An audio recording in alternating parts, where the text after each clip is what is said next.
everyone, and welcome to Feelin' Film. This is day 2 of my Sundance trip, I believe. That's right, we got started with day 0 back at home in Seattle because of a flight issue. My flight got canceled. Got here yesterday, got up today, and had my first full day of films from start to finish. And it's been a wide breadth of quality, I gotta tell you. So why don't we just dive right into it, because that's what we're here for, is for me to tell you about the movies that I'm seeing here at the Sundance Film Festival in 2024. The first movie of the day was something I didn't know anything about. It's called StressPositions. And the film essentially is set in New York during COVID, and it's about a queer community that are a bunch of friends living in a building or living close to this building, and it's all centered around this one home of a guy named Terry. Terry's a gay man who is currently going through a divorce from his husband. His husband is off on a European trip with his husband's new lover. Terry also has a nephew staying with him who is from Morocco. He's a model and has a broken leg. There is all sorts of shenanigans happening in this film, and really did not work for me at all. I felt like the movie was attempting to capture a unique queer experience in a specific time and place, one when COVID and curfews and social unrest were really high and on everybody's mind. It was a big deal at the time, and tensions were up, but what this film attempts to do, I think, is it's a work of autofiction from the director themselves. And I think that what they're accomplishing here is maybe authentic, but not entertaining or meaningful for most audience members. What we watch is this queer community basically make poor choices over and over and over and treat each other pretty badly. And yet, I think in the end, the film kind of wants you to really believe that there are loving relationships between some of these characters, and I just don't see it. And at the end, I'm left feeling basically exhausted by what I just watched and very empty. There's just nothing to latch onto. None of the characters change. They cheat on each other. They are, casually racist and sexist to each other at times. And nothing in the movie left me feeling emotionally invested, as if these were people that I thought were going to have a better life going forward. So maybe it is capturing how these people really acted, but do I really care when pretty much all of them are jerks? No, I don't.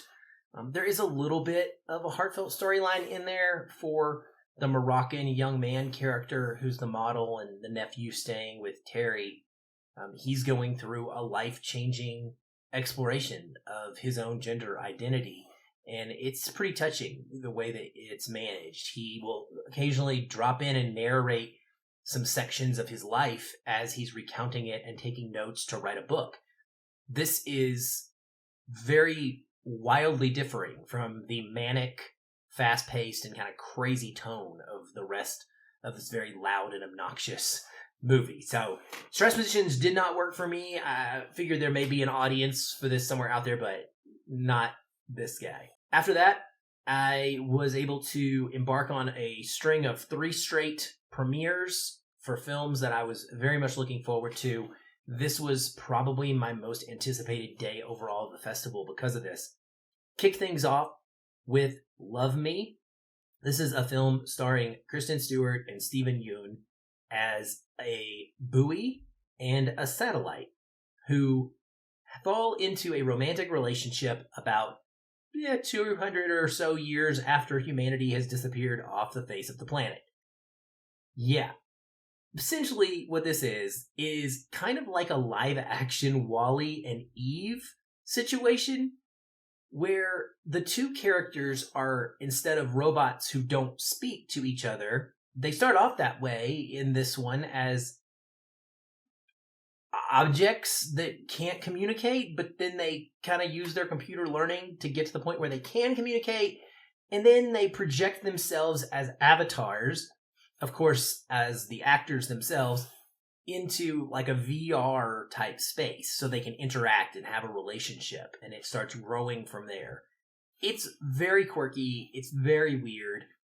The point of the movie is essentially that you got to love yourself before you can love others, and our identity can be ever changing, and we need to embrace being who we are.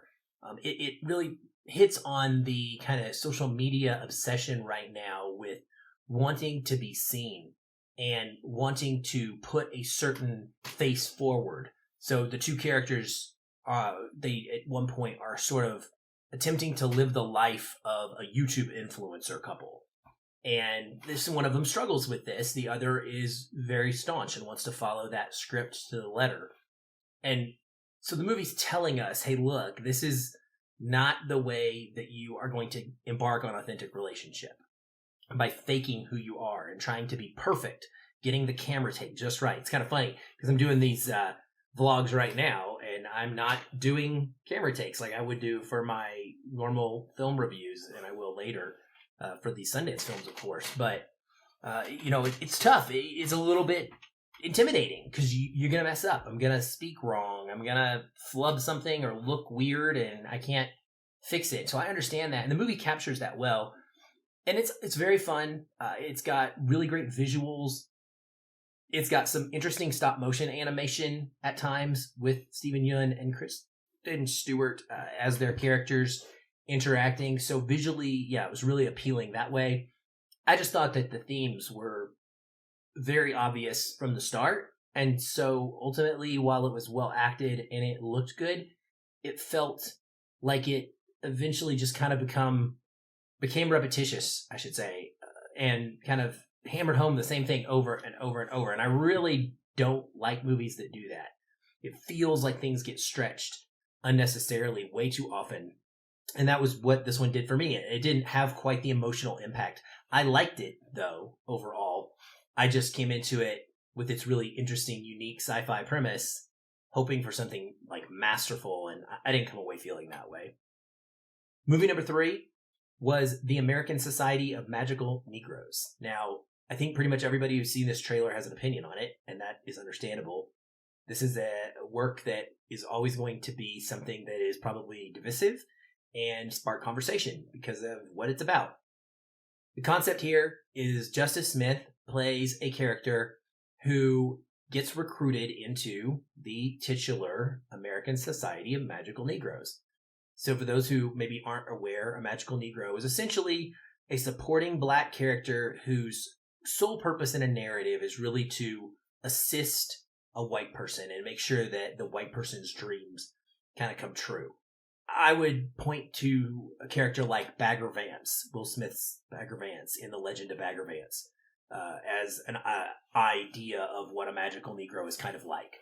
So he gets recruited into this organization, and they tell him that, hey, we are currently keeping the world afloat by managing white guilt. So anytime a white person starts to tilt too far and kind of become uncomfortable around people of other races, especially African Americans in this case, then our job is to go in there and like calm them down so that they de-escalate situations so that white people feel comfortable around black people, and thus it lessens the amount of violence, death, and other just general like mistreatment that white people still do when it comes to black people in their lives.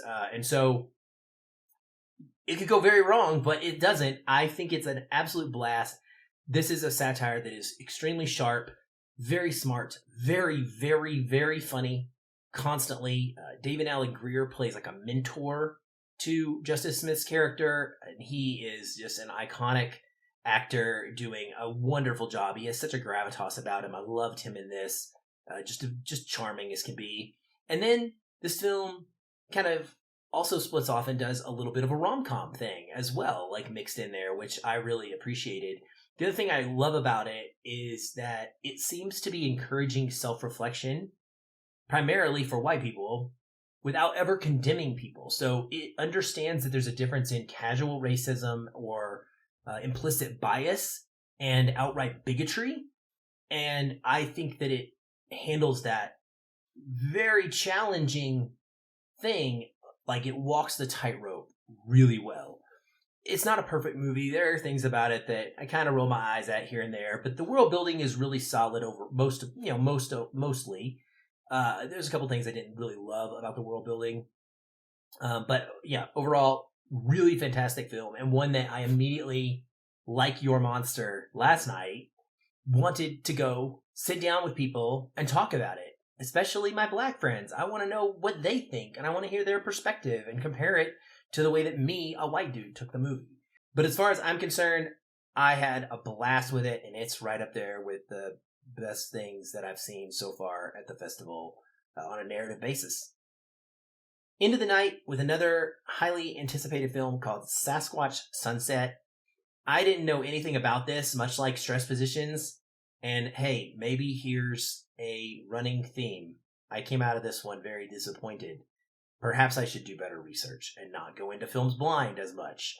I like it because sometimes you really get surprised, but yeah, these two did not do it for me. Sasquatch Sunset was my least favorite thing I've seen thus far. Stars Riley Keough and Jesse Eisenberg as Sasquatches. They're part of a family of 4 Sasquatches that the film follows. This is an expansion of a short film, which you should immediately be nervous about anytime you hear those words, because a lot of times we learn that a short film concept did not need to be expanded into a feature, and that is exactly what the case is here. The absurdist nature of what these directors are going for just doesn't work for me. There were people in the audience that were like guffawing out loud, just laughing with entire belly laugh the entire movie. So it will find its audience. Bleecker Street picked it up. I was a little surprised. This does not feel like something that was going to get distribution, in my opinion. It is not going to have wide appeal at all. It's very sexual. Some of the male Sasquatches, their penises are showing all the time.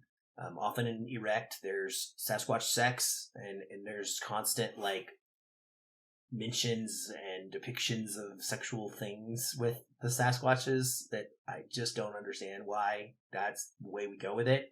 And there's a ton of body fluids in this. There's pee, there's poop, there's vomit, there's breast milk. I could go on. There's blood. It's just kind of disgusting, honestly. And I didn't find that this mostly thorough, disgusting nature of how they portrayed this family added anything of value. It didn't make watching a family of Bigfoots interesting to me. There are some moments in there of like the family being a family taking care of one another, and those are briefly touching, but they're always like quickly bookended or interrupted by more of the gross out sophomoric humor crap that is just nonsense and doesn't add anything at all to the narrative. The other part is it's basically a silent film. The Sasquatches grunt and whistle and holler to communicate and bash trees, and they're doing it all the time, nonstop throughout the film. It works. It could probably be fine in a short film, but guys, for 90 minutes, just listening to this nonstop howling at each other in different pitches grew very, very frustrating. It was not a pleasant experience for me. I think that the film could have done a lot more in the realm of like touching on deforestation and that's impact on a potential Sasquatch family. It does kind of mention that and hint at it, but it just doesn't treat the things seriously enough, in my opinion, to make them interesting. Characters are not characters I really give a crap about. We go through the film in a series of seasons: spring, summer, fall, winter. By the time winter title card popped up, I leaned over to someone and was like, "Thank God, we finally made it. Hopefully, they just all freeze to death really quickly and will be saved from this nonsense." So, not a fan of Sasquatch Sunset. That's my take. I'm sure there will be people out there, again, that love this. This is really going to be one of those your mileage may vary films, and you will probably either really love it or really hate it. There's not going to be a ton of in between.